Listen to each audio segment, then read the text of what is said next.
지방에 이르러 배에서 나오심에 곧 더러운 귀신 들린 사람이 무덤 사이에서 나와 예수를 만나다. 그 사람은 무덤 사이에 거처하는데 이제는 아무나 쇠사슬로도 맬 수 없게 되었으니 이는 여러 번 고랑과 쇠사슬에 매어서도 쇠사슬을 끊고 고랑을 깨뜨렸음이로라. 그리하여 아무도 저를 제어할 힘이 없는지라. 밤낮 무덤 사이에서 산에서나 늘 소리 지르며 돌로 제 몸을 상하고 있었더라. 그가 멀리서 예수를 보고 달려와 절하며 큰 소리로 부르짖어 가로되 지극히 높으신 하나님의 아들 예수여, 나와 당신과 무슨 상관이 있나이까? 원컨대 하나님 앞에 맹세하고 나를 괴롭게 마옵소서 하니, 이는 예수께서 이미 저에게 이르시되 더러운 귀신아 그 사람에게서 나오라 하였습니다. 이에 물으시되 내 이름이 무엇이냐? 가로되 내 이름은 군대니 우리가 많음이니이다 하고 자기를 이 지방에서 내어 보내지 마시기를 간절히 구하더니 마침 거기 돼지의 큰 떼가 산 곁에서 먹고 있는지라. 이에 간구하여 가로되 우리를 돼지에게로 보내어 들어가게 하소서 하니 허락하신데 더러운 귀신들이 나와서 돼지에게로 들어가니 거의 2,000마리 되는 떼가 바다를 향하여 비탈로 내리더라. 바다에서 몰사하거나 치던 자들이 도망하여 읍내와 촌에 고하니 사람들이 그 어떻게 된 것을 보러 와서 예수께 이르러 그 귀신 들렸던 자, 곧 군대 집혔던 자가 옷을 입고 정신이 온전하여 앉은 것을 보고 두려워하더라. 이에 귀신 들렸던 자의 당한 것과 돼지의 일을 본 자들이 저희에게 고하매 저희가 예수께 그 지경에서 떠나시기를 간구하더라. 예수께서 배에 오르실 때에 귀신 들렸던 사람이 함께 있기를 간구하였으나 허락지 아니하시고 저에게 이르시되 집으로 돌아가 주께서 내게 어떻게 큰 일을 행하사 너를 불쌍히 여기신 것을 내 친속에게 고하라 하신대. 그가 가서 예수께서 자기에게 어떻게 큰 일을 행하신 것을 대가볼리에 전하니 모든 사람이 기히 여기더라. 아멘.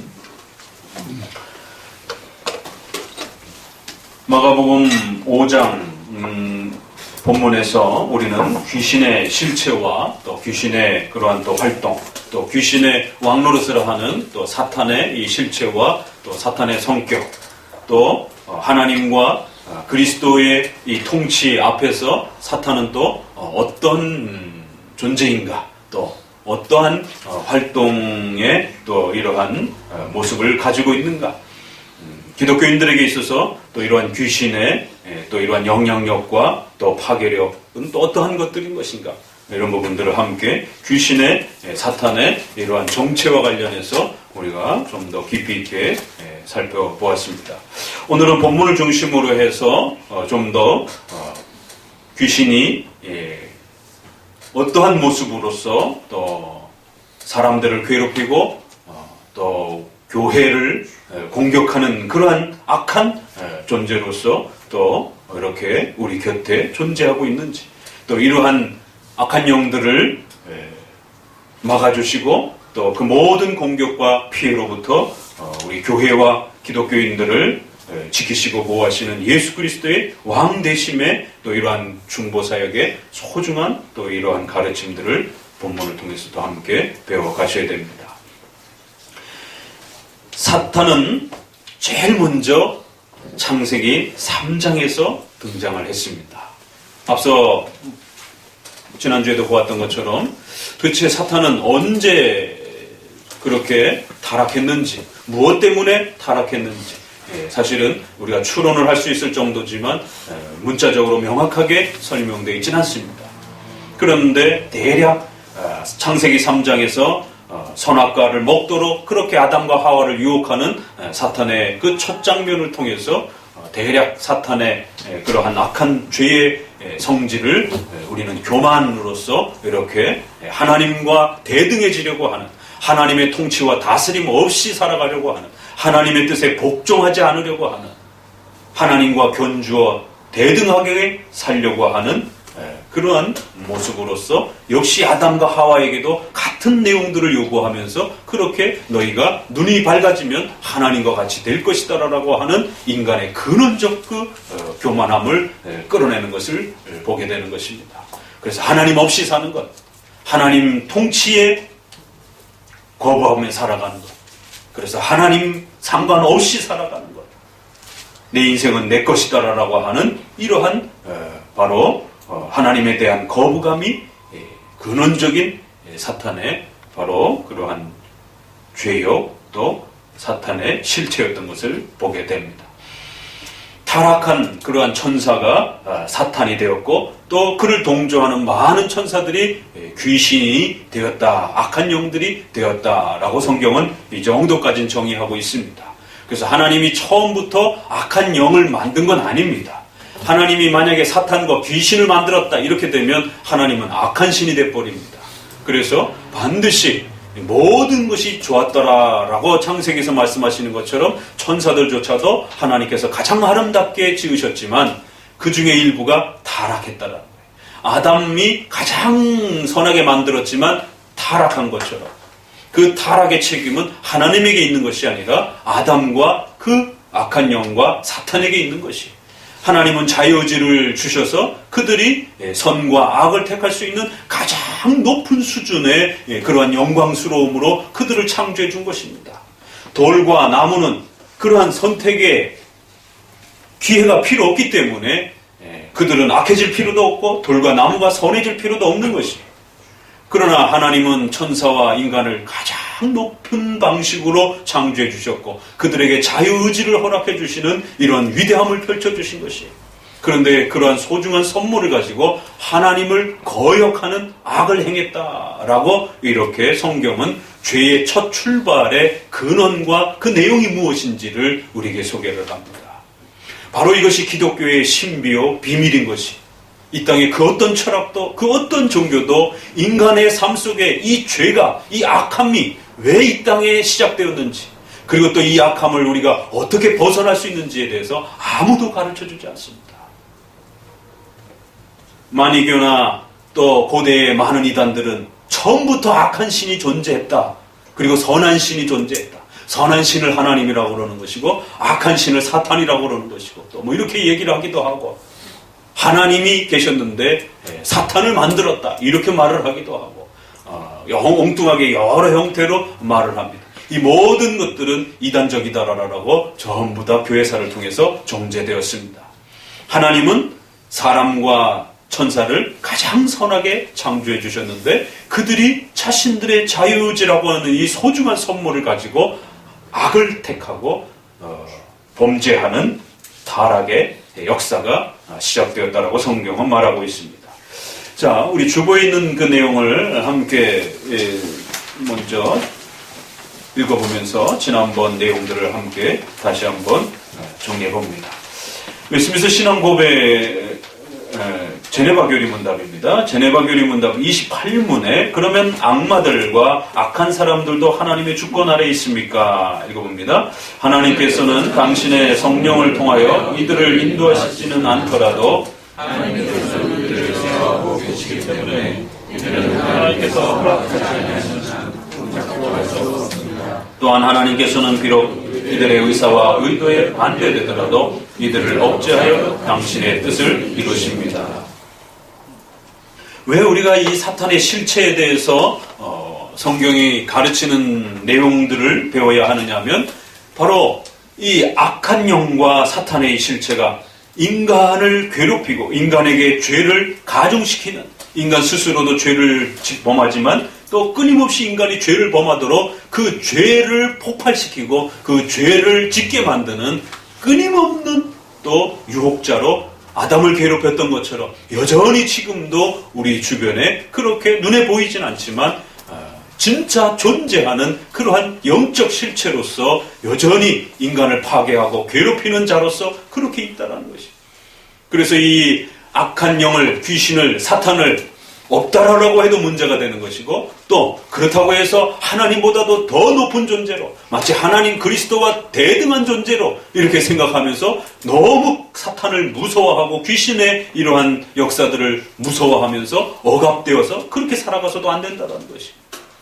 올바르게 이 사탄의 정체를 바르게 우리가 알므로 인해서 죄와의 싸움에서 또 사탄과의 악한 영과의 싸움에서 승리할 수 있는 또 건강하고 더욱 힘있게 살아갈 수 있는 신자로서의 삶을 또 우리가 배우게 되는 것입니다. 또 우리가 아직까지 예수님을 믿지 못하는 또 불신자들에게 있어서는 이 악한 영의 지배가 얼마나 무서운 것인지 이러한 악한 영의 지배로부터 벗어나기 위해서는 반드시 예수 그리스도를 믿어야 된다라고 하는 사실을 또 배울 수가 있는 것입니다. 그래서 제네바 교리 문답은 바로 이러한 것들을 아는 것이 왜 우리에게 유익합니까? 바로 하나님이 허락지 아니하면 절대로 이들은 꼼짝도 할 수 없다라는 것. 하나님만이 전능하신 신이요, 이 악한 영은 하나님이 부리는, 하나님이 다스리는 그러한 천사의 피조물에 해당이 된다라는 사실을 알아야 된다라고 말합니다. 하나님은 얼마든지 이들의 의사와 의도에 반대되더라도 이들을 억제하여 하나님의 뜻을 이루시는 그러한 전능하심으로 이들을 다스려 가실 수 있다라고 이렇게 말합니다. 악한 영들이 아무리 또 사악하고 또 아무리 인간을 파괴한다 할지라도 하나님의 전능하심과 예수 그리스도의 주권의 통치를 넘어설 수 없다라고 말하고 있는 것입니다. 자, 그럼 벨직 신조에서는 이들의 그 첫 시작에 대해서 좀 더 우리에게 밝혀줍니다. 만물의 창조와 특히 천사들의 창조들과 관련해서 소개를 하는데요. 중간쯤 정도의 한 5째 줄 아래에 중간 밑줄 친 부분 그 위에 또한 하나님은 천사들을 선하게 지으셨고 자신의 천사들에게 그의 택하신 자를 섬기도록 만드셨다. 그런데 천사 중에 얼마나 하나님께서 주신 그 높은 지위에서 영원한 파멸로 떨어졌으며 그 밖에 천사들은 하나님의 은혜로 계속 그 자리를 지킴으로 처음 상태를 유지하고 있다. 악마와 귀신의 영들은 타락하여 하나님과 선한 일의 원수가 되었고 극도로 타락하여 살인자로서 교회와 신자들을 파괴시키고자 하며 그 악한 괴계로서 모든 것을 멸망시키고자 한다. 따라서 그 사악함으로 말미암아 영원한 형벌을 받아 날마다 무서운 고통이 있을 것이다. 그러므로 우리는 영들과 천사들의 존재를 부인한 사두개인들의 잘못을 거부하며 이를 배격하는 바이다. 또한 악마들은 그들 스스로의 구원을 가지고 있으며 그 악마들은 타락한 것이 아니라 원래부터 그 본성상 사악하다고 주장하는 만이교의 잘못됨을 배격하는 바이다. 성경의 사두개인들이 천사의 존재를 부정을 하지요.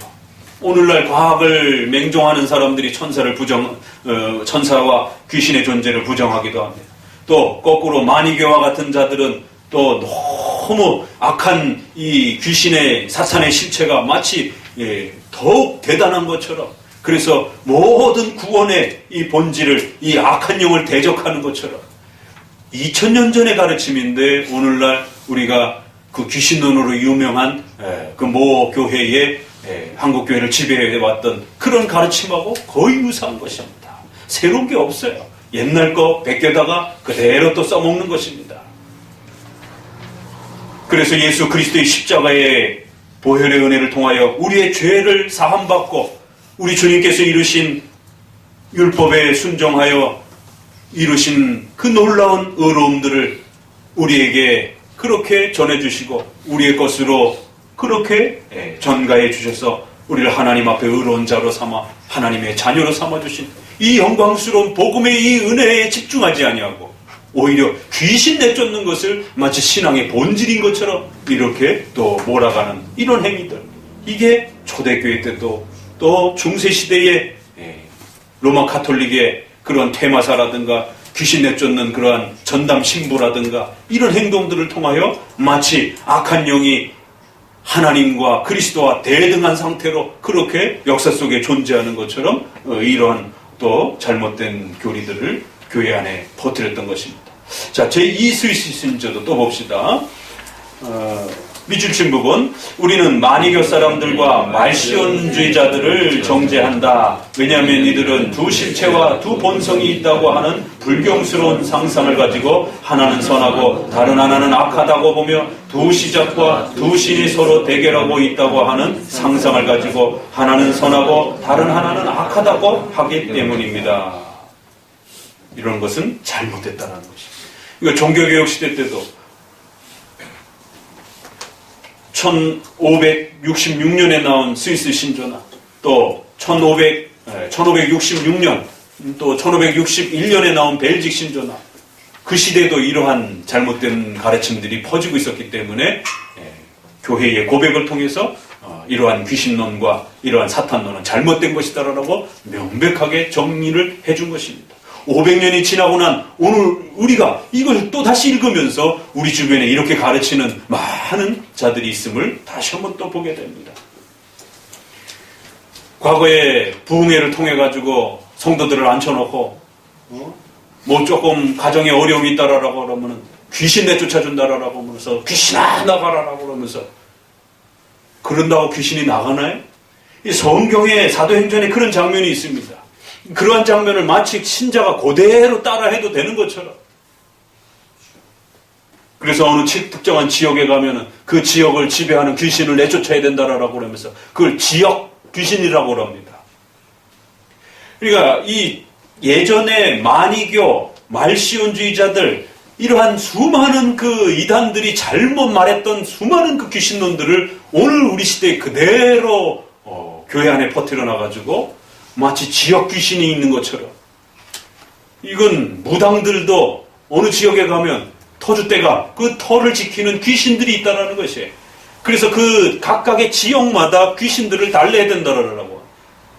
예전에 예수전도단이라든가 이러한 그 선교단체도 그렇고 부흥사들도 그렇고 이 지역 귀신론 또 개별적인 그러한 질병과 사고를 일으키는 개별 귀신론 또 가게에 흐르는 저주를 끊어야 된다라고 하는 이게 한국의 베스트셀러가 돼갖고 엄청 많이 읽혔습니다.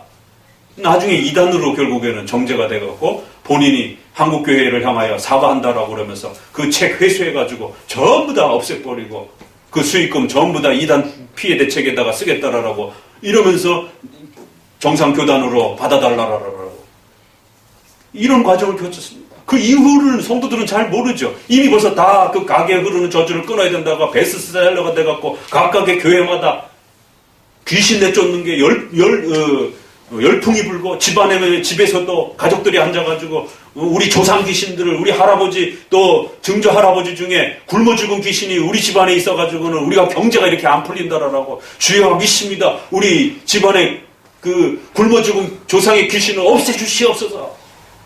이게 도대체 무당들 그러한 그 지역 또 개별적인 그러한 특정한 그러한 조상 귀신이 씌어가지고 그걸 내쫓아야 된다라고 구태야 된다라고 하는 이런 가르침과 뭐가 다르냐라는 것이. 그러니까 성경을 모르니까 결국 이런 샤머니즘과 토속적 신앙들이 그대로 기독교 안에 들어와서 그것이 혼합된 형태로 목회자의 입을 통해서 전달이 될 때 또 많은 성도들은 미혹을 받는 것입니다. 지금도 심심치 않게 인터넷에 쳐보게 된 그런 자료들이 또 변형된 자료들이 또 떠돌아다니고 그런 것들을 보게 됩니다. 그저 우리가 예수님의 도움을 구하면서 주기도문에 있는 것처럼 시험에 들게 하지 마옵시고 악에서 구하여 주옵소서라고 기도하면 될 것이지 감기 귀신아 나가라 라고 귀신 축출의 그 기도를 할 필요가 없는 겁니다. 또 사도행전이라든가 또 복음서라든가 또 구약의 많은 역사 속에 귀신을 직접적으로 내쫓는 그런 역사가 있습니다. 그때는 예수님이 오시기 전이었어요. 예수님이 오시기 전과 후는 또 귀신의 역사도 달라집니다. 그래서 예수님께서 하늘의 별이 떨어졌다라고 사탄의 나라가 파괴되었다라고 말합니다. 이제는 그리스도의 십자가의 사건으로 인해서 사탄의 모든 지배권이 중단되고 파괴됐다라고 말합니다. 다만 아직은 최후 심판 전이기 때문에 그 남겨진 사탄의 잔재적인 그런 활동들이 남아있을 뿐이다라고 말하는 거예요. 과거처럼 사탄이 마음껏 활동할 수 있었던 예수님의 십자가의 사건이 일어나기 전 사탄의 마음껏 활동할 수 있었던 그런 지배권이 있었던 시절하고는 다르다라고 얘기를 하는 것이.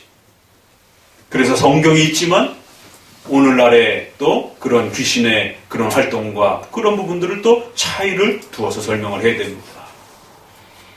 그렇지 않으면 예수님의 십자가의 사건이 의미가 없어져 버리는 것이. 예수님의 십자가의 사건은 이처럼 어둠의 권세와 악한 영을 파괴하고 그 악한 권세들을 지배하고 묶으시는, 그래서 그들을 저 무저갱에다가 가두었다라고 이렇게 말하고 잠시 풀어졌다라고 이렇게 말하는 것이.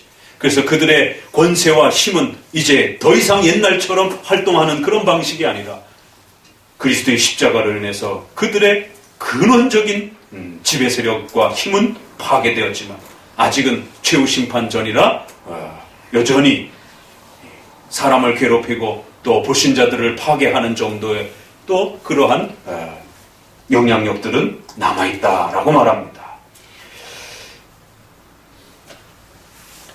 그 뒷부분은 이러한 귀신의 실체는 바로 시편 104편에 있는 것처럼 주님을 섬기는 그러한 종으로서 피조물로서 창조되었던 선한 찬사들이었다. 그러나 요한복음 8장 44절에 보게 되니까 또 마귀에 관하여 주 예수님 자신이 너희는 너희 아비 마귀에게서 났으니 이러면서 바로 그러한 천사들이 타락한 상태로 마귀와 또 귀신들이 그렇게 함께 타락한 악한 존재로서 그렇게 존재하는 것이다 라고 이렇게 소개한다라고 말합니다.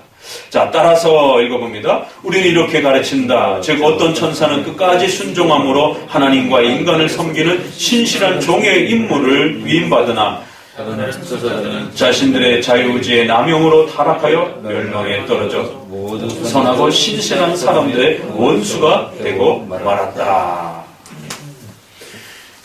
이처럼 성경은 우리에게 있어서 악한 존재, 사탄과 귀신의 존재들을 분명히 경고하고 있고 또 이러한 귀신의 존재를 깨트리고 파괴하지 않는다라면, 이들을 억압하고 이들을 누르지 않는다라면 불쌍한 인간들은 이들의 지배와 통치와 다스림으로부터, 이들의 속박으로부터 절대로 벗어날 수 없다라고. 예수님의 십자가의 은혜와 보혈의 피가 아니고서는 이 사탄의 지배 속에, 사탄의 이 비참한 이 고통 속에 빠져있는 이러한 인간의 죄악됨과 또 사탄의 지배로부터 그들을 구해낼 수 없다라고 말하는 것입니다. 이처럼 사탄의 이러한 일정한 그 존재의 실체와 또 그 활동을 정확하게 우리가 또 알아야만이 우리가 어디로부터 구원받았는지, 우리가 어떠한 어둠과 세력으로부터 우리가 구출을 받았는지들을 더욱 정확하게 알게 되고 예수 그리스도의 십자가의 은혜가 얼마나 복되고 위대한 것인지들을 더욱 감사하게 된다는 것입니다. 자, 우리 에베소서 2장 2절을 다시 한번 읽어보면서 본문으로 들어가 봅니다. 에베소서 2장 1절 2절을 같이 읽어보도록 합니다.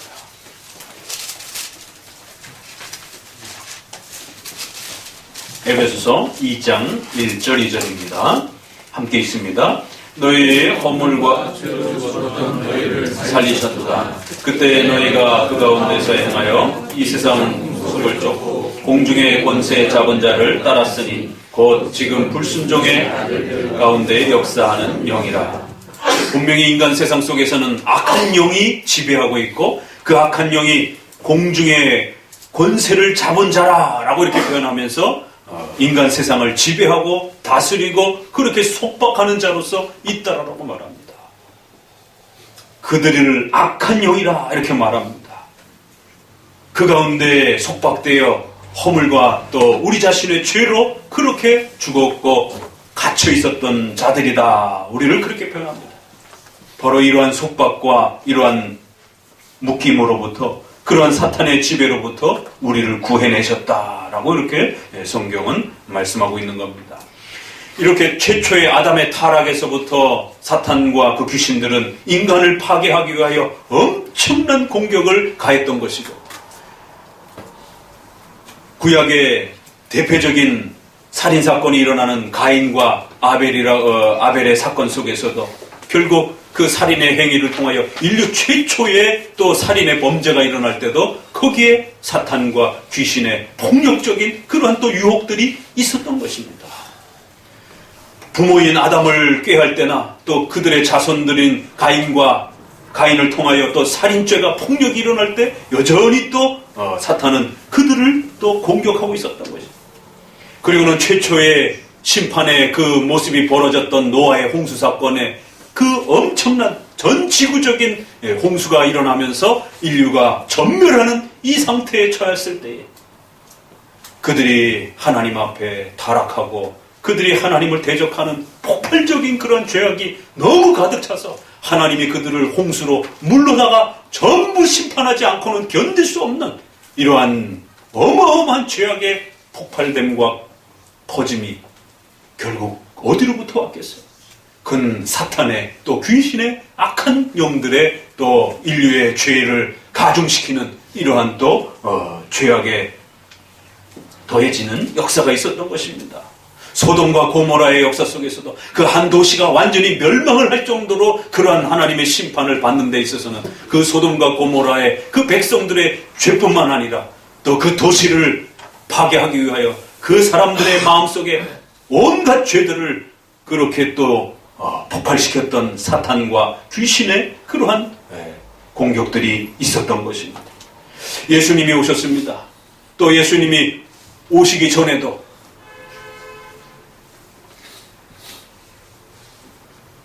우리가 복음서에서 또 마가복음에서 보았던 장면처럼 이스라엘 백성들의 남자아이들을 전부 다 죽이려고 하는 모세가 태어날 때의 애고방이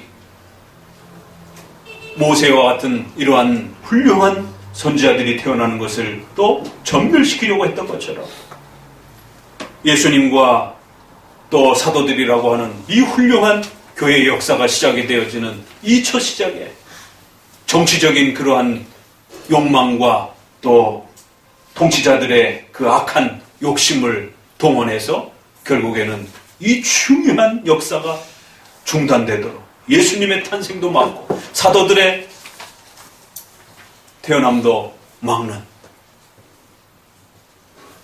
이 엄청난 파괴가 복음서의 첫 장면에서부터 또 시작이 되는 것이죠. 그리고는 예수님이 이제 본격적으로 30살 정도 되셔서 우리를 위한 중보 사역을 시작하려고 하자마자 마가복음은 조금 더 간략하게 다뤘지만 다른 복음서에서 자세하게 다루고 있는 것처럼 사탄이 그 예수님을 또 파괴하기 위해서 굶주림으로 때로는 명예로 여러 가지 방식으로 그렇게 예수님의 중보자로서의 그 고유한 가치와 그 존엄하심을 파괴하려고 또 득달같이 달려드는 것을 보게 됩니다. 요한계시록 말씀에서도 결국 그 마지막 대심판의 이 모든 역사의 정점에는 사탄과 그 귀신들과 악한 영들과 또 그리고 그들을 따랐던 모든 불신자들이 동시적으로 하나님 앞에 최후의 심판을 받을 것이다라고 하는 이 두렵고 떨리는 이러한 또 내용들이 소개가 되는 것입니다. 이처럼 사탄과 귀신의 이런 악한 영들은 불신자들에게는 절대로 예수님을 믿지 못하도록 그들의 마음을 강팍하게 하여 하나님의 말씀에 귀 기울이지 못하도록 설교에 귀 기울이지 못하도록 교회 가지 못하도록 그들의 마음을 온통 강팍함으로 만들어 놓는 것이 그리고는 오로지 먹고 사는 문제예요. 오로지 돈과 세상의 명예와 성공하는데 그들의 마음이 빼앗기도록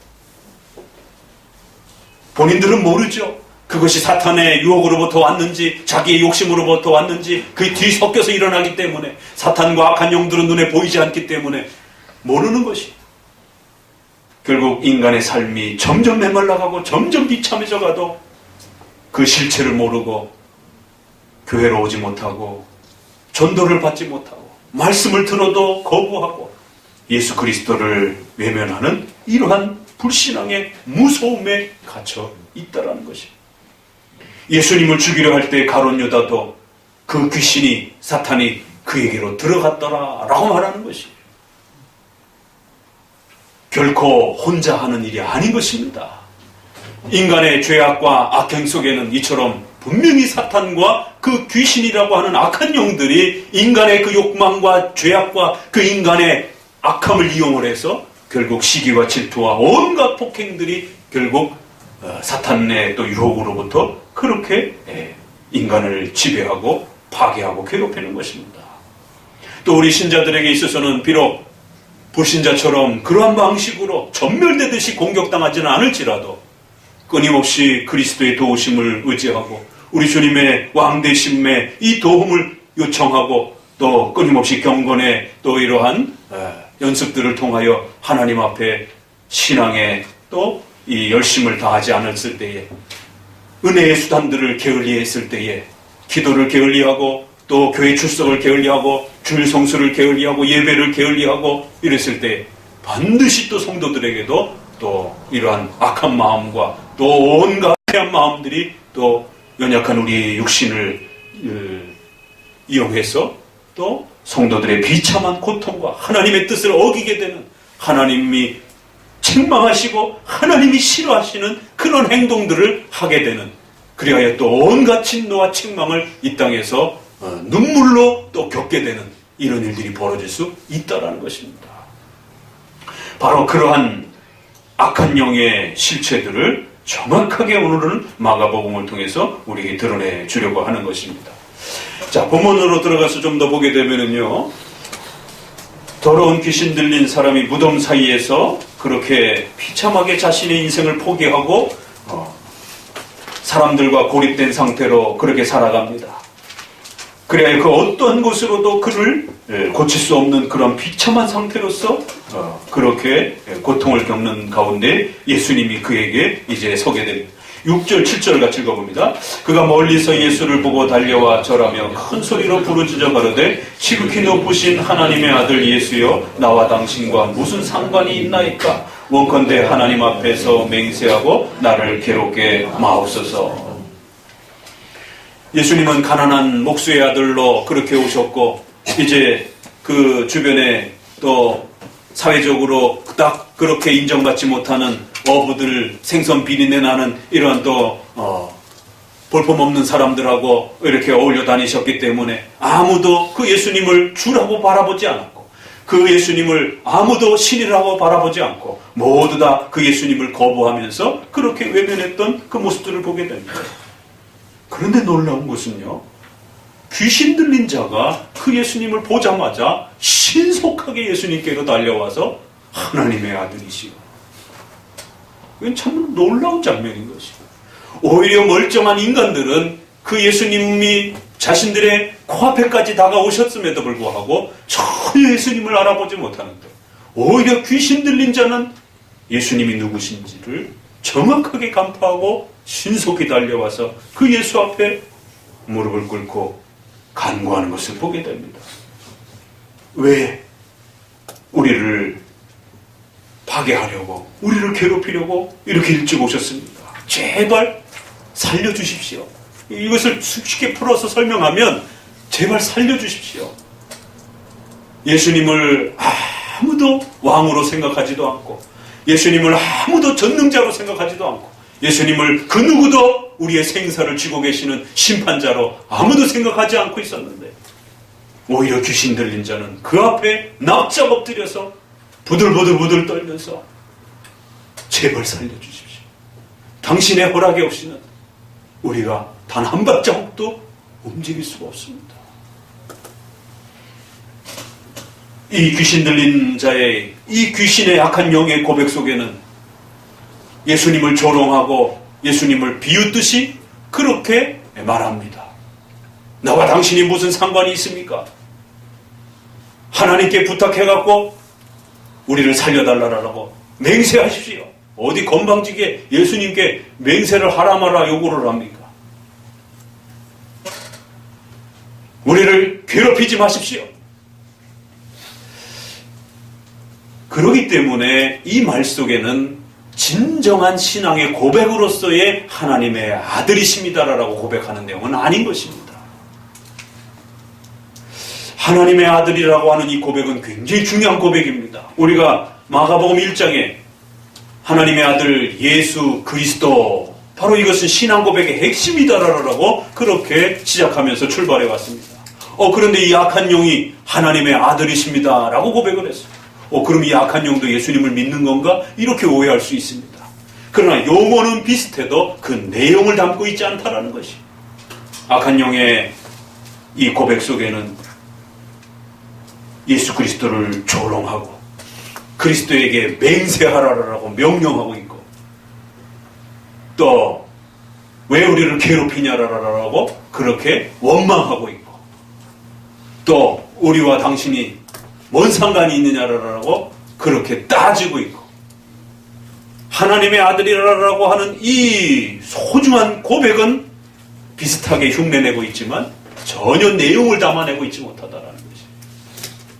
그래서 야고보서에 보니까 하나님이 계시다라고, 하나님을 믿는다라고 고백하느냐? 그건 귀신들도 그 정도는 고백한다라고.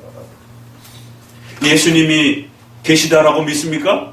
그건 불신자들도 요즘에 많이 인정합니다. 예수님을 4대 성인 중에 한 분으로, 훌륭한 도덕 선생님으로, 성각자로. 그러나 신으로 믿지는 않는 것이. 예수님을 하나님의 아들로 믿는다라고 고백을 하는 거예요, 겉으로는. 그러나 그 내용이 없는 겁니다. 이처럼 신앙 고백이란 분명히 하나님의 아들이라는 그 고백 안에 우리가 지금 계속해서 배워가는 예수 그리스도께서 누구신지에 대한 그 분명한 내용들이 함께 담겨야 되는 것이. 자, 그렇지만 아무튼 이 장면 속에서는 예수님이 어떤 분인지가 또 그 사탄과의 악한 영과의 만남 속에서 아무도 알아보지 못했던, 그럼에도 불구하고 이 귀신이 부들부들 떨면서 그 예수님 앞에 감히 함부로 단 한마디도 제대로 그분에게 뭔가를 얻어내지 못하는, 또 그분의 말과 행동에 함부로 넘어서지 못하는, 이 뒷구절에 보니까 이미 벌써 예수님이 그 악한 영을 향하여 나와라! 라고 명령하셨다라고 말하는 거예요. 가난한 목수의 아들이 나와라! 라고 말한 게 뭐이 대단하다라고.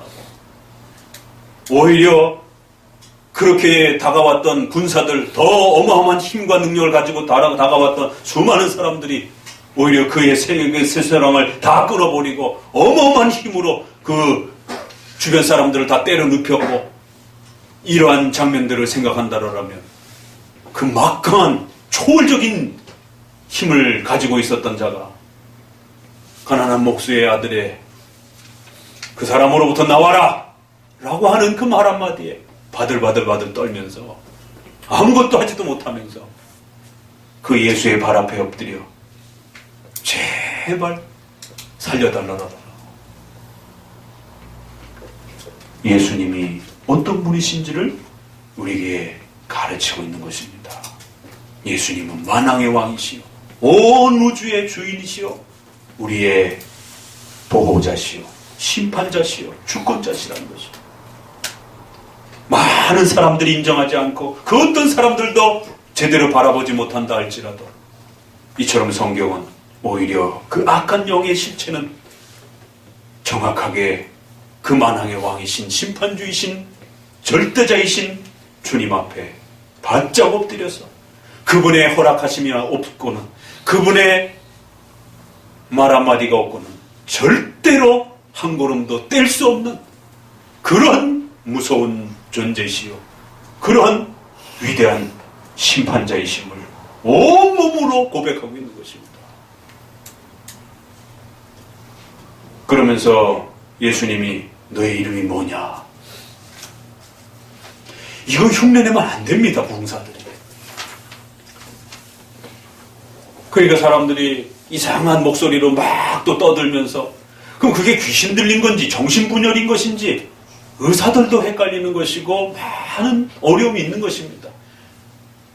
그런데 이상한 목소리를 낸다고 해서 그게 다 귀신 들린 거라고 또 이렇게 바로 판정해서는 안 되는 것이죠. 왜요? 정신분열 걸린 사람도 왜 우리가 이중인격, 다중인격이라고 하는 그런 여러 가지 현상들이 나타나는 것처럼, 남자 목소리를 냈다가 또 여자 목소리를 냈다가 또 다양한 어떤 그 인격의 어떤 모습들을 이렇게 그 정신분열 속에서 나타내는 그런 많은 정신의 이 의학적인 그런 판단들이 계속해서 밝혀지고 있는 것이에요. 그러면 여기서는 왜 예수님이 이름을 물었는가? 그러니까 오늘날 부흥사들이 이런 부분들을 흉내내면서 너 이름 뭐야? 이러면서 저는 죽은 조상의 누구네 할아버지입니다. 그러면 여기서부터 나갈지어다. 이런 부분들이 다 이걸 흉내내서 변형시켜서 악용하고 망가뜨린 것입니다. 성경의 본문의 그 진정한 의도와 의미를 전혀 헤아리지 못하는 것입니다. 여기서 왜 이름을 물었겠어요? 지금까지 우리가 배운 그 내용들을 쭉 연결해서 보세요. 왜 이 본문이 사탄의 그 정체와 귀신들의 그 정체와 관련해서 좀 더 자세하게 다뤄주려고 이 본문이 그 어떤 내용보다 훨씬 깁니다. 그런 지금 목적에서 의도적으로 너 이름 뭐냐라고 묻는 것이에요. 왜 이름을 묻겠어요? 사탄의 정체와 귀신의 정체를 예수님께서 좀 더 자세하게 드러내려고 하시는 것입니다. 사탄은 어떤 존재인가? 귀신들은 어떤 존재인가? 우리 눈에 보이진 않지만 분명히 살아있는 존재라는 것이에요. 그래서 그들의 정체를 좀 더 분명하게 드러내려고 알려주시려고 일부러 그들의 이름을 묻는 것이에요. 우리가 군대입니다. 로마 군병단에 한 6,000명가량 되는 이런 어마어마한, 그래서 아까 잘못된 귀신론 중에 지역 귀신론 이런 것도 있지만 개별 귀신론도 있는 거예요. 그렇게 조상 귀신론이라든가 또 집안 귀신론이라든가 또 개인 귀신론. 그래서 자기 개인에게는 또 그런 어떤 특정한 귀신이 자기에게 그렇게 씌어 있다라고 하는, 이걸 또 변용해가지고 또 자기를 지키는 특별한 또 하나님이 주신 천사가, 개별 천사가 또 자기를 지켜준다라고. 그 베드로와 관련된 사도행전에 그 천사가 이렇게 알려주는 그런 장면들을 마치 베드로 개인 천사라고 또 이렇게 잘못 오용을 해가지고 천사가 개인 천사가 있는 것처럼 또 이렇게 또 곡해를 했습니다. 이거 다 잘못된 겁니다. 이거 장로교에서 어거스틴이라든가 우리 종교개혁에서는 개인 천사도 부정하고 있고 악한 개인 악마용도 또 부정하는 것이, 한 사람에게도 어때요? 6,000개나 되는 그런 악한 영이 지배할 수 있고, 또 우리가 막달라 마리아라라고 하는 또 이런 사건에도 보게 되면 7 귀신이 들렸다라라고 또 이렇게도 말하는 겁니다. 귀신이 하나 둘이 지배하는 게 아니에요. 오히려 힘을 약화시킨다라는 거죠. 개인적 그런 악한 영만 하나만 쫓아내면 되는 것처럼 천만에요. 여기 6,000대는이나 되는 그런 어마어마한 무리의 수가, 그럼 여기 6,000개겠어요. 로마의 군단을 이용했으니까 이런 표현을 쓰지만 어마어마한 귀신들이 지금 이 사람을 지배하고 있다라고 말하는 거예요. 6,000이 아니라 그보다 더 할 수도 있는 것이죠. 반대로 또 우리 천사들을 통해서 우리 성도들을 지키라 했을 때에 한 천사만 지키면 어떻게 해요? 악한 영은 수천인데. 천사들도, 우리를 보호하고 지키는 천사들도 수만의 천사가, 구약의 엘리사의 그 또 장면에 보니까 그렇게 불병거처럼 수많은 불병거가 그렇게 적들을 못 쳐들어오도록 그렇게 막아주고 있는 것이 게하시의 눈에 열리면서 부들부들 떨고 있는데, 적들이 쳐들어오니까, 아람 군대가 쳐들어오니까 무서워서 선생님 어떡합니까? 우리 다 죽었습니다 이제. 그러니까 왜 너는 하나님의 전능하신 보호하심을, 왕이신 하나님의 우리를 지키시는 것을 왜 믿지를 못하느냐고.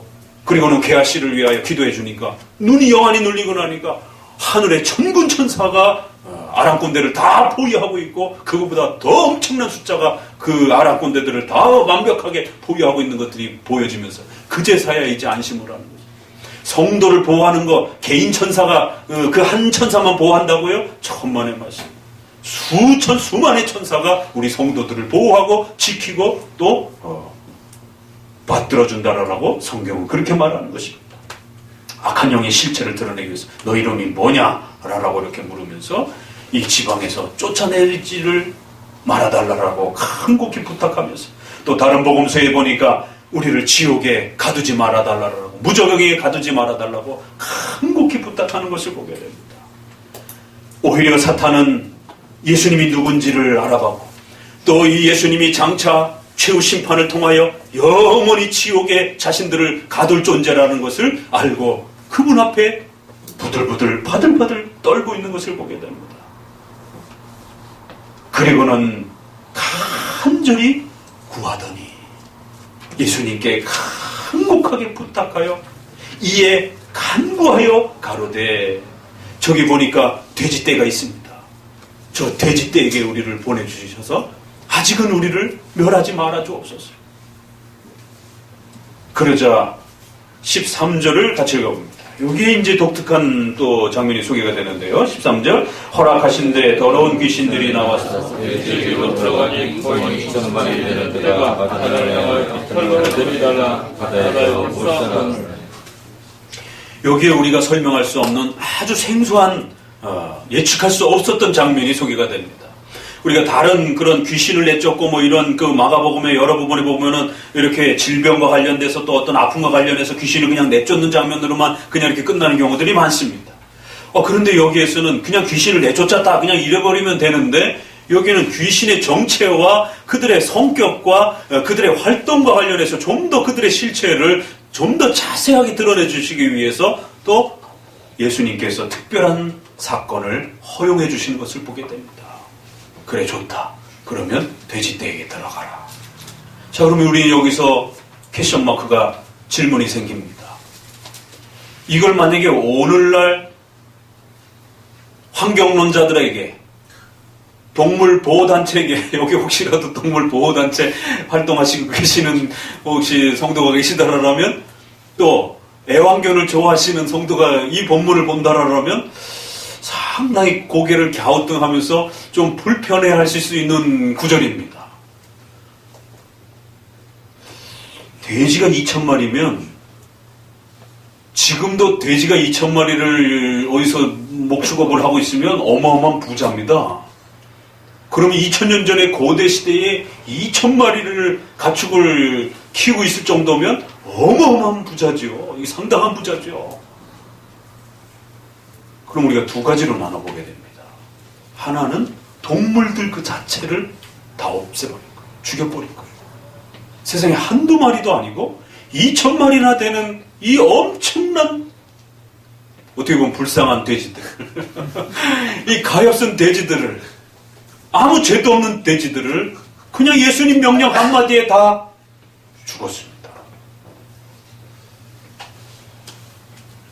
동물을 좋아하는 사람들 입장에서는 예수님이 이렇게 잔인하신가? 왜 예수님이 이렇게 무서우신가? 왜 예수님이 이렇게 상식적으로 이해되지 않는 행동을 하시는가? 이해할 수 없다. 왜 예수님은 이 불쌍한 돼지들을 이렇게 다 죽이시는가? 기독교에서 말하는 하나님은 그런 신인가? 두 번째, 2,000마리나 되는 돼지의 주인은 어떻게 할 겁니까? 이제 좀 뒤에 주인들이 득달같이 달려옵니다. 이제 아니나 다를까. 그들의 재산을 하루아침에 다 없어져 버린 거지. 가난이 찾아와 버린 겁니다. 왜 예수님은 이 사람의 이 엄청난 재산을 다 없애버렸지? 이 질문을 마음에 담으시면서 사탄에게로 다시 돌아가고 귀신에게로 다시 돌아가고 예수님에게도 질문을 던질 수 있지만 사탄에게도 질문을 던질 수 있는 겁니다. 도대체 사탄은 악한 영과 귀신들은 어떤 존재인가? 하루아침에 그 어마어마한 짐승들을 다 죽이려고 덤볐다는 것이에요. 욥기서에 보니까 또 수많은 구약의 역사들을 보니까 자연재해와 또 수많은 피해와 이런 부분들이 사탄의 공격과 또 악한 영들의 그러한 파괴를 통해서 일어난다라고 말합니다. 이처럼 악한 영들은 귀신들은 짐승과 가축들을 전부 다 죽이고자 하는 그러한 파괴력과 그러한 욕망과 그러한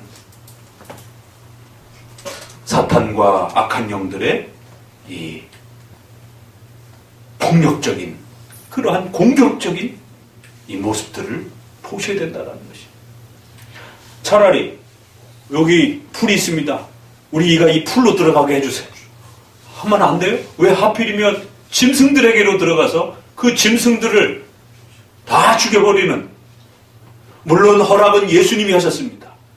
그러나 그 도전적인 공격적인 그 시작은 사탄으로부터 시작된 것임을 명심하셔야 됩니다.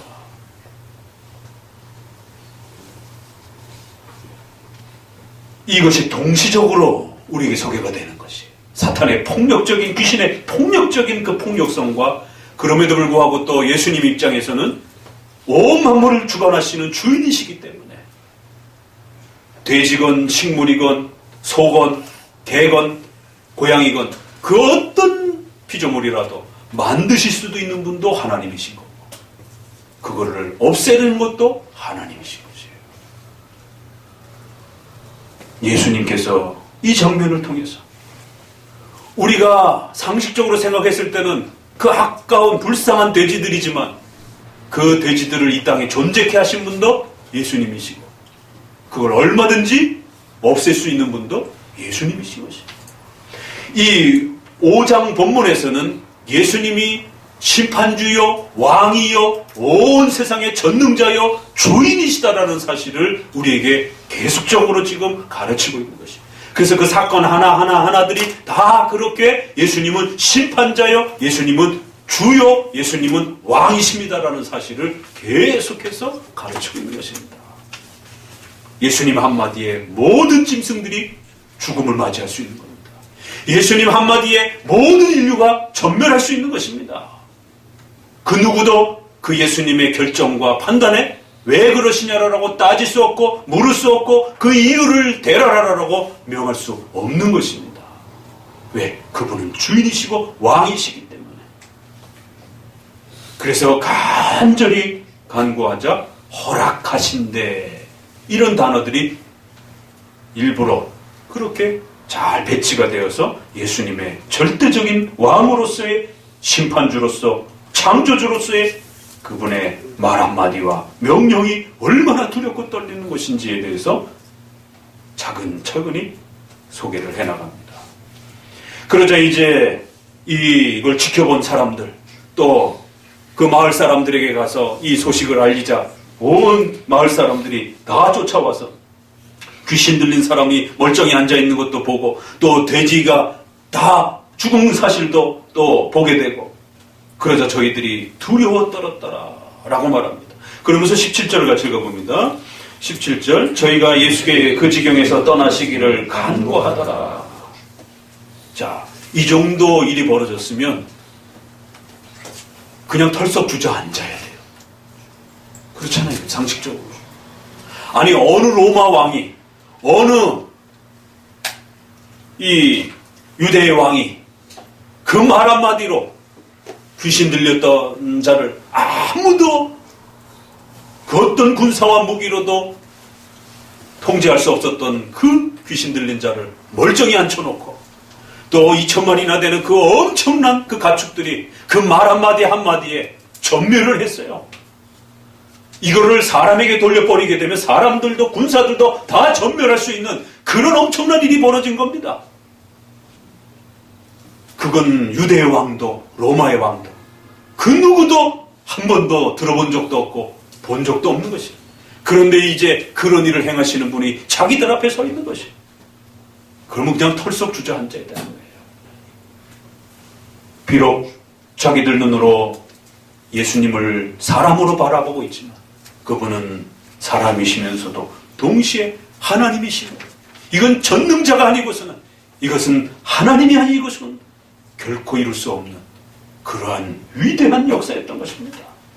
그래서 그분 앞에 그냥 털썩 주저앉아서 살려주십시오. 왜요? 그 돼지에게 명한 거를 그 마을 사람들에게 그냥 명하면 마을 사람들도 다 죽는 겁니다. 그래서 분명히 두려워 떨었다라고 앞절에 말하고 있는 거예요. 그러면 예수님에게 귀신 들렸던 자가 간곡히 요청했던 것처럼 살려주세요. 그냥 살려주세요밖에 할 말이 없어요. 하나님의 아들이시여, 하나님이시여, 주님이시여, 우리도 돼지처럼 죽으라고 명하지 마십시오. 살려주십시오. 그리고는 그 예수님이 누구신지에 대해서 배워야만 했던 겁니다. 그런데 오히려 인간의 죄악된 악한 욕망이 그렇게 엄청난 일을 겪고도 그 엄청난 일을 경험하고도 그 예수님이 누군지 모르는 거예요. 그 예수님을 만만하게 생각하는 거예요. 그래놓고 뭐라고 얘기를 해요? 가세요. 제발 우리 동네에서 떠나세요. 아니 예수님이 가란다고 가고 예수님이 있으라고 한다고 있을 수 있냐면 지금 이 장면을 보고 오히려 죽을 걸 두려워하고 혹시라도 그 예수님의 어마어마한 절대적 명령이 돼지떼를 향하지 아니하고 자기들을 향할 수 있다라고 하는 사실을 깨달았다라면, 심판주로서 깨달았다라면 무서워 떨면서 무릎을 꿇어야 할 그 자리에서 오히려 예수님을 거부해버리는, 예수님을 보기 싫어하는, 예수님을 더 이상 곁에 있고 싶어하지 않는, 이게 인간의 죄악입니다. 예전에 저희 작은 아버님이 술을 너무 잡수셔가지고 아주 중독이 될 정도로 술을 좋아하셔가지고는 강경화에 결국에는 그 복수까지 차가지고 중환자실에서 그냥 아침에 그 사망 선고를 그 전날 내려서 아침에 모시고 나가라라고, 호흡기 뗄 테니까. 그래서 일부는 시골에 가서 땅을 파고, 포크레인으로 땅을 파고 있었고, 일부는 시신을 수습하려고 그렇게 준비하고 있었어요. 그 전에 정신이 좀 있으실 때 중환자실에 제가 찾아가서 전도사 시절에 작은 아버님, 유일하게 예수님 안 믿는 가족 중에 그 할머니도, 저희 할머니도 저희가 모시면서 살아계셨으니까 자식이 죽어가는 거죠. 근데 예수님을 안 믿으면서 죽어가는 거예요. 이 참 깝깝할 노릇인 것입니다. 다 예수님을 믿는 가족들 입장에서는 예수님 안 믿고 죽으면 어떻게 됐는지 뻔하잖아요. 그러니 의사는 장사 치르라고 그러죠.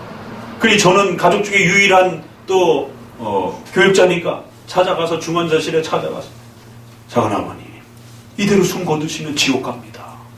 눈 감는 그 순간 이제 어마어마한 무서운 지옥이 당신 앞에 놓입니다. 정신 차리셔야 됩니다. 이 숨이 붙어 있을 때 예수님 믿으셔야 됩니다. 수원을 일주일에 서너 번을 찾아갔어요. 사모님하고 다 가족들 포기하고 그게 저희가 손을 잡고 그 중환자실에서 조카, 예수님 어떻게 믿어야 돼? 이런 시간들을 보낸 거예요. 그래서 예수님은 이런 분입니다. 예수님 우리 죄를 위하여 십자가에 죽으셨습니다. 예수님을 믿는다고 고백하시고 예수님이 우리 죄 때문에 십자가에 돌아가신 것을 회개하시고 예수님을 믿겠다라고 고백하세요. 그래서 말도 제대로 나오지 않는 그 음성을 가지고 겨우겨우 따라하고 이러면서 그 중환자실을 거치는 과정 속에 숨이 이렇게 이제 의식을 잃어서 결국에는 의사 선생님께서는 데리고 나가시라고. 그러나 저희 마음속에는 조금의 그 희망이 있어서 그래도 기다려보자라고. 왜냐면 그 중환자실에서 그래도 예수님을 믿겠다라고 이렇게 수용하시면서 반응을 보이셨기 때문에. 어떻게 됐을 것 같아요? 새벽 5시인가 6시쯤에 정신이 돌아오셨어요. 그리고 나중에 중환자실에서 걸어 나왔어요. 그 복수가 물이 빠지고 강경화가 이렇게 호전을 보이고 그래가지고. 복수가 강경화 심해지면 배에 물이 차서 배가 이만해지고 그럼 그 물이 뇌로 올라가고 이제 뇌 기능을 막아버리면서 이제 죽는 것이. 복수가 차고 뇌까지 물이 올라갔던 상태였습니다. 의사들도 기적이라고. 정신이 돌아와서 태어나면서 제가 태어나는 날 꼭 부탁드렸어요. 가까운 지역의 교회에 나가시고 이제부터 교회 안 나가면 죽습니다. 작은 아버님은 예수님이 살려주신 거 알죠? 축하한다. 자기 예수님이 살려주셨다. 한 두어 달 있다가 건강도 궁금하고 그래서 연락을 드렸더니 교회 안 나간다는 거예요. 술 잡수신다는 거예요. 그래갖고 또 내려가서 앉아보세요. 예전에 가족 예배 드리면 교회 가면 밥이 나와 떡이 나와 그러면서 음도 틀리게 일부러 막 고래고래 소리 지르면서 찬송가 부르면 막 틀리게 부리고 막 그렇게 깽판을 놓고 막 이랬던 분이에요.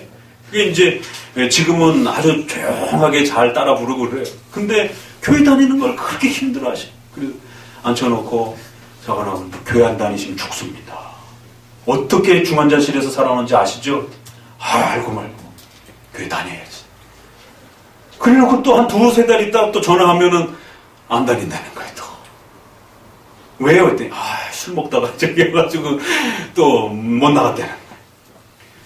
그러기를 몇 차례 이게 참, 이게 교회 나간다는 게 그렇게 쉬운 일이 아닙니다, 이게. 왜, 그러면 뭐 교회 나오면 뭐 잡아먹습니까? 뭐 교회 나오면 뭐 여기 무서운 게 있어요. 왜 안 나오시는 거예요? 그렇게 나가는 게 쉽지 않다는 거예요.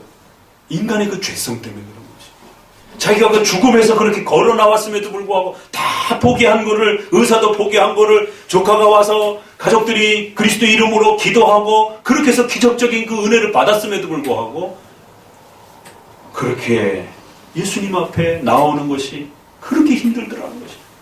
지금은 이제 그래도 착실하게 다니고 계시더라고요. 그래서 아무튼 초창기에는 그렇게 아주 굉장히 힘들었습니다. 그래갖고 다시 또 복수가 차가지고 또 병원에 누우셨어요. 그래갖고 또 기도하고 이러면서 다시 또 나오고, 보통은 다 재발하면 돌아가신다고 하는데 하나님이 긍휼히 여기주셔서 정말 다시 또 신앙생활을 할 수 있도록 생명을 연장시켜 주셨습니다. 그게 오늘 이제 마지막 장면에 보니까 오히려 이제 그 마지막 귀신 들려서 고침받은 자에게 예수님께서 하시는 말씀이 그 내용입니다. 읽어봅니다. 19절. 허락지 아니하시고 저에게 이르시되 집으로 돌아가 주께서 내게 어떻게 큰 일을 행하사 너를 불쌍히 여기신 것을 내 친속에게 고하라. 그가 가서 예수께서 자기에게 어떻게 큰 일 행하신 것을 대가볼리에 전파하니 모든 사람이 기이 여기더라. 고침받은 자가 이제 예수님이 누군지를 알고 너무너무 감격스러워서 이제 예수님을 따라다니면서 예수님 곁에서 예수님을 전하면서 살고 싶습니다 라고 하니까 오히려 귀신의 부탁은 들어줬는데 오히려 성도의 부탁은 안 들어주시는 것이, 이게 기도 제목인 겁니다. 기도의 또 모습이기도 한 것이, 우리가 기도한다고 무조건 다 들어주시는 것이 아니라 예수님이, 하나님이 보시기에 적절해야 또 기도를 들어주시는 것이, 이것은 본인은 원했지만 예수님에게는 적절치 않았던 것이. 그래서 예수님을 전하는 자들은 옆에 사도들이 있으니까 너는 오히려 가족들을 전도하고 너의 지역을 전도하는 일에, 그 지역 교회를 세우는 일에 힘써라 라고 하면서 지역으로 돌려보내는 것을 보게 됩니다. 그러면서 하시는 말씀이, 하나님이 주께서 내게 얼마나 큰 일을 행하여 주셨는지, 너에게 얼마나 위대한 일을 베풀어 주셨는지, 너에게 얼마나 큰 긍휼을 베풀어 주셨는지를 기억하고 그걸 가족들에게 이야기하고 주변 사람들에게 알려라. 너가 그 귀신에서, 속박에서, 그 어둠과 지옥의 권세에서 벗어난 것이, 그리고 예수님을 알아봤고 그 하나님을 이제 섬기게 된 것이, 그것은 너의 힘으로 이룬 것이 아니라 사탄을 지배하고 또 예수님의 십자가의 죽음을 통해서 이루신 하나님의 위대한 일이라는 거예요. 하나님께서 너를 불쌍히 여기고 긍휼히 여긴, 너를 지극히 사랑한 하나님의 사랑에서 나온 열매라는 것입니다. 이것이 구원이에요. 이것이 하나님이 우리에게 베풀어 주신 은총입니다. 사탄의 속박과 종로로 타던 그 속박, 아무도 깨뜨릴 수 없는, 헤어나올 수 없는 그 어둠과 사탄과 악한 영의 지배로부터 예수 그리스도의 보혈의 피로 우리를 해방시켜 주셨다라고 말하는 것입니다. 예수님의 죽으심이 아니고서는 우리는 그 어둠의 속박에서 헤어나올 수 없었던 존재다라고 말하는 것입니다.